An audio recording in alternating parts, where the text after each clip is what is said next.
How to set a status in Slack. Busy, away, in a meeting, or just feeling the vibe?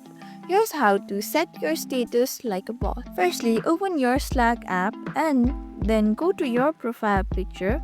There you can see update your status. Simply tap on it. There you can see clear after done clear. At what time do you want to clear your status at a meeting? You have a 1 hour meeting, then set it for 1 hour meeting. And then over here you can see in a meeting 1 hour. It's already, there are certain time zones that it's already mentioned. You can always customize it by tapping on clear after how many hours. Like this, you can set your status and let others know that you are busy.